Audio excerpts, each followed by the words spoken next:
I want to share a story about you on one of the things that I did to step out of my comfort zone, um, to be a more comfortable and confident speaker.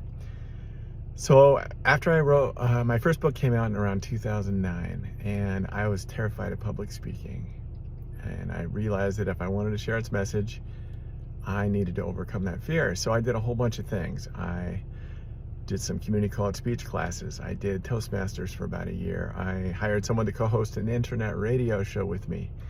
I took an acting class with no plans on acting, although it turned out I ended up doing that later. And then I also created an interactive workshop based on my book. And I thought I was being clever because by making it interactive, I didn't have to talk the whole time, but I found out it worked out a lot better that way because people got to share. And it made the workshop different for me every time. So after I did my very first trial run workshop in front of 5 friends of mine, they all said they liked it. So I said, all right, that's good enough for me. And I put together a 6-stop book signing and workshop tour in Nevada and Utah and Colorado and New Mexico and Arizona and California. Yeah. And so I just got on the phone like that same day after the trial run workshop and started calling places in kind of this big loop that I put around, figured out on the map. And I was living in Reno, Nevada at the time, and so I had to cross like 9 hours of desert into Utah. And the very first little town in Utah was called Delta, and so I called their Chamber of Commerce. And I said, hey, do you have any bookstores? And they said, no, what are you wanting to do? And I told them, and they said, well, how'd you like to speak at our monthly chamber luncheon?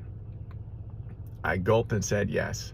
So that was the very first stop on my like 15-stop 3-week trip.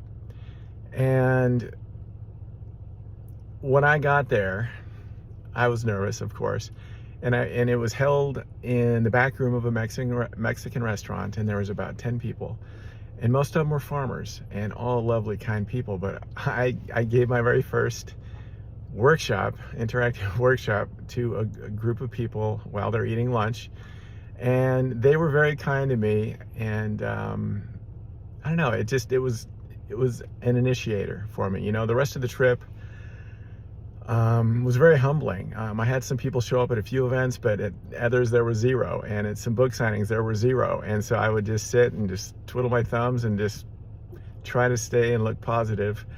And you know, you do what you got to do.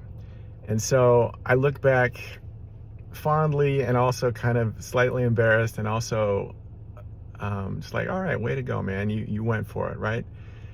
And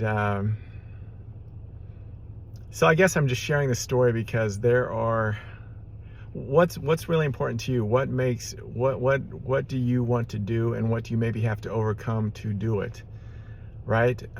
For me, I just intuitively knew I was going to put that together, come what may. I think I sold 20 books the entire road trip. I mean, it was humbling, but I moved through a doorway. I got the ball rolling. I got the process started, and I just kept doing that in different ways, you know, with acting and all kinds of different things that I gulped and said yes to. So what's important to you? What do you maybe need to step out of your comfort zone to just walk through that first doorway just to get the ball rolling? You'll be fine. I was fine. You know, there's moments where it's like, oh, what am I doing? But it's necessary. All right? You got this. I believe in you. And if you'd like to learn more, you're welcome to go to my website, Benson. There's a lot of fun stuff on there. All right, take care.